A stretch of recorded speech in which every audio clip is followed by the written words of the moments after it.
ఇప్పుడే జీ5 app download చేయండి. చూడండి మీ ఫేవరెట్ టీవీ షోస్ ఎప్పుడైనా ఎక్కడైనా. డాక్టర్ గారు, మరి ప్రకృతి వైద్య విధానంలో ఉపయోగించే వంటల్లో ప్రతి దాంట్లో కూడా మాక్సిమం కొబ్బరి ఉపయోగిస్తూ ఉంటారు కదా.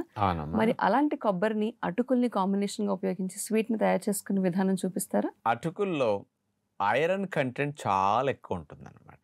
కానీ రక్తహీనత ఉన్న వారికి అటుకులు నానబెట్టుకు తినటము, అటుకులను వేపుకొని కాస్త మిక్చర్లా చేసుకు తినటము ఇవి సహజంగా చేస్తుంటారు. అటుకులతో లడ్లు కూడా చేసుకుంటే కూడా చాలా బాగుంటాయి.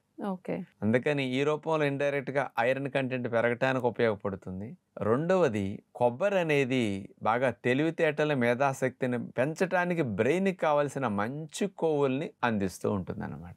అందుకని ఈ రెండిటి కాంబినేషన్తో కనుక మనం ఉండలు చేసుకున్నాం అనుకోండి, అది కూడా హాని లేని తీపి పదార్థాలను ఉపయోగించి మనం చేసుకుంటే శరీరానికి ఇమ్యూనిటీని బూస్ట్ చేస్తూ మంచి బలాన్ని ఇస్తూ ఈ లాభాలను అందించడానికి ఈ స్వీట్ బాగా ఉపయోగపడుతుంది అనమాట.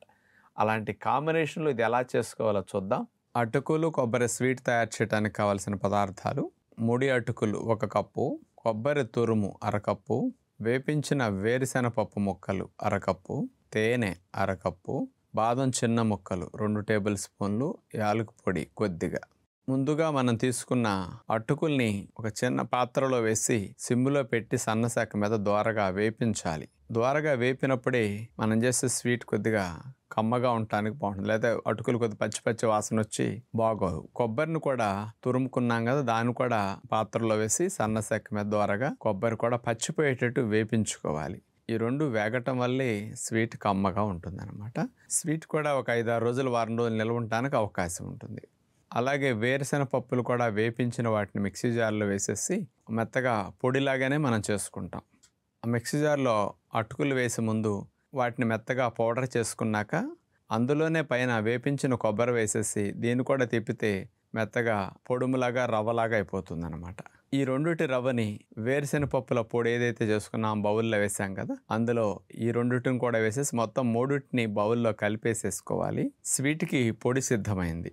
తీపి కొరకు మనం పంచదార బెల్లం ఉపయోగించకుండా తేనెను తీసుకున్నాం. ఆ తేనెను ఒక పాత్రలో వేసి కొద్దిగా వేడెక్కనివ్వాలి. ఆ వేడికి తేనె మరుగుతుంది. మరిగేసరికి కొద్దిగా నురుగు వస్తుంది అనమాట. కాసేపట్లోనే వచ్చేస్తుంది, ఎక్కువసేపు తేనె మరగక్కర్లేదు. అలా నురుగు వచ్చిన తర్వాత కొద్దిగా చికటిగా తేనె మారుతుంది కాబట్టి అందులోకి అటుకులు, కొబ్బరి, వేరుశెనగ పప్పుల పొడి ఈ 3 కలిపిన పొడిని అందులో వేసేసి గడ్డలు లేకుండా తేనెలో బాగా కలపాలి. గరిటె పెట్టి అట్లా కదుపుకుంటూ ఆ తేనెంతా ఈ పొడికి పట్టేసి ఆ తేనెలో ఈ పొడి బాగా ఉడకాలి కొద్దిగా. అప్పుడే ఆ పొడి అంతటి కూడా తీపి పడుతుంది. యాలకుల పొడి కూడా అందులో వేసేసి బాగా కలిపేసి ఒక 4-3 నిమిషాలు ఉంచేస్తే అట్లాగే కొద్దిగా జిగురులాగా రావాలి. ఎందుకంటే మనం స్వీట్ తయారు చేసుకునే డైల్లో అచ్చులాగా వేసుకోవటానికి ఆ జిగురు వచ్చేసింది. ఇక దింపేసేసి గోరువెచ్చగున్నప్పుడు చేత్తో చిన్న ఉండలు చేసేసి తీసుకుని డైల్ మార్కెట్లో మనకు కావాల్సిన షేపులు దొరుకుతాయి కాబట్టి అవి తెచ్చుకుని అందులో పెట్టేసి నొక్కేస్తే చక్కగా షేపులో స్వీట్ సిద్ధమవుతుంది అనమాట. వేరుశెనగ పప్పులు, అటుకులు, కొబ్బరి స్వీట్ సిద్ధమైంది. జీ5 యాప్ డౌన్లోడ్ చేసి అన్ని ఎపిసోడ్స్ పూర్తి ఉచితంగా చూడండి.